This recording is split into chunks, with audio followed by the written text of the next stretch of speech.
Hi, my name's Lorenn. I'm from the Australian National University, and together with Professor Jenny Davis from Vanderbilt University, we're drawing on embedded fieldwork with AI practitioners to investigate and ultimately challenge one of responsible AI's most beloved metaphors, the gap that exists between principles and practices, and the need for its bridging. This work begins with the assumption that metaphors shape thought and action, and are thus consequential objects of analysis. We'd like to acknowledge that this work has primarily taken place on the unceded lands of the Ngunnawal and Ngambri people in Canberra, Australia, and pay our respects to elders past and present. And we acknowledge Indigenous peoples as Australia's first technologists who have been creating technological systems for tens of thousands of years, and some of which are still in operation today. In this paper, though, we turn to the more recent phenomenon of the gap bridge metaphor, which persists in responsible AI discourse. And what we're going to do today is touch on why metaphors matter, what it is and its affordances, and the extent to which it's been reflected in practice from our experience. Spoiler alert, not so much, and consequently some alternatives. So to illustrate why metaphors matter, I'm going to invoke the affordances, or this idea of how objects shape action. Now, many of you might be familiar with Jenny Davis, who's the co-author of this paper, her mechanism and conditions framework of affordances, which provides a language around how an object, like a mug, for example, can afford certain responses. And she talks about this in terms of some of the mechanisms of affordances. So for example, with my trusty mug here, you have a handle which encourages you to grasp it here, encourages you to drink it in a certain way, but you also have a flat base which allows you to hold it like this, and it refuses you trying to drink from below. Although they're generally applied to physical objects and technological objects, Kvyat and others have explored applying affordances also to conceptual artifacts like metaphors, and that's what we're going to do in a moment with the gap bridge metaphor. Why? Well, gaps and bridges are everywhere when it comes to responsible AI discourse, and this is the case in the academic literature. You can see some examples on the screen, but also in the grey literature and in the way that practitioners talk about this relationship between principles and practices. If we were to do sort of a responsible AI bingo card, like gaps and bridges would definitely be on it. And more broadly, as humans, we oddly seem like really obsessed with gaps. As academics, we love research gaps, literature gaps. As people in industry, we love market gaps and capability gaps. And from a policy perspective, in Australia, we even have a policy agenda around closing the gap between Indigenous and non-Indigenous Australians. Gender pay gaps, I could go on. So in some ways, it's unsurprising that this gap metaphor is also permeating responsible AI discourse. But what this paper asks is, given that metaphors shape action, what sorts of behaviours are we really affording through this metaphoric choice? So I want you to close your eyes for a moment. Don't be scared. And I want you to imagine a gap and a bridge, the gap that is bridged.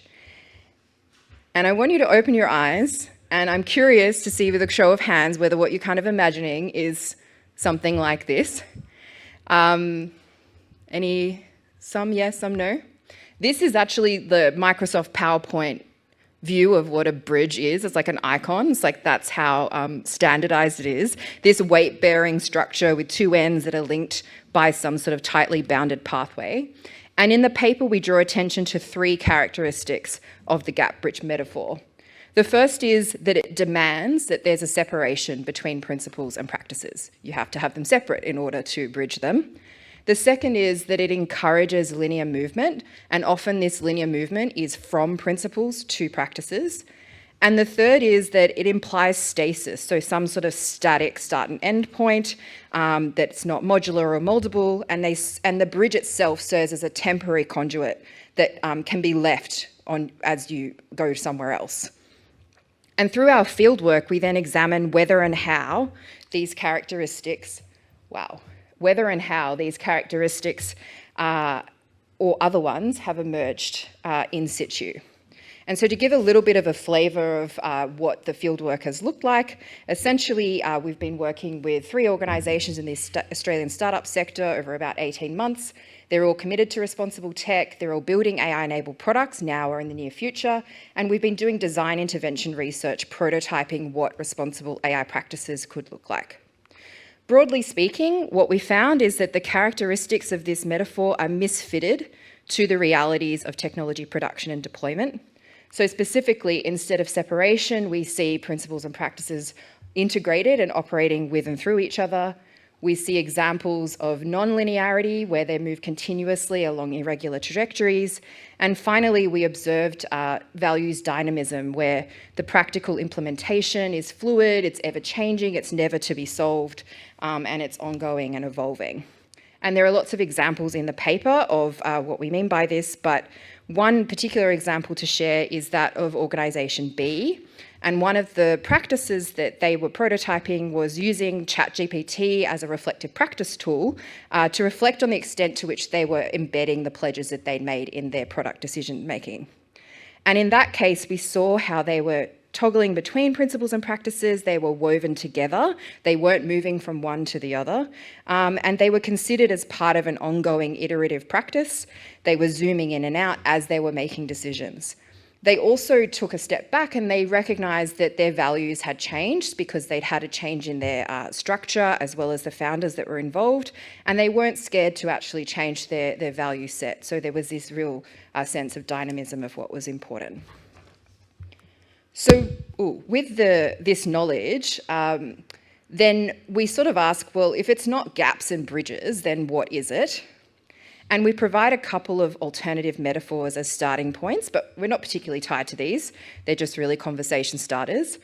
And the first is, what if we use the metaphor of a hive to describe this principle-practice relation? It might better represent an integrated or non-linear relationship between principles and practices, with the principles governing how the bees might work together to shape practice to form the hive, but that this changes and is in a dynamic relationship over time and based on the environment. The second suggested alternative is a jazz duet, where principles and practices come together to create responsible AI music. The melodies integrate and blend. There's an improvisation aspect to this, which reflects non-linearity, and you have motifs that are sort of revisited over time. These are just some examples to provoke thinking. So to conclude, and if you've tuned out, I don't blame you, but this is like the 1-minute summary, if you want to zoom back in, which is that this paper critiques the validity of the gap bridge metaphor, which is currently describing the relationship between principles and practices in responsible AI.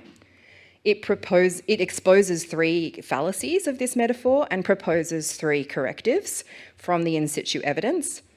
And we suggest that this gap bridge metaphor not only misrepresents what's actually going on with the principle-practice relation, but in doing so, it actually hinders efforts towards responsible AI, because what these bridging efforts, like bridging toolkits, are actually born from a misfitted metaphor and are affording misfitted behaviours. And so it's little wonder that it fails to resolve this challenge of practical action in responsible AI. We propose some alternatives, but overall we encourage practitioners and policymakers to consider approaches that embrace integration, non-linearity and value dynamism, and we hope to see other academics suggesting new metaphors and analytic frames that more representatively capture the principle-practice relation. Thank you.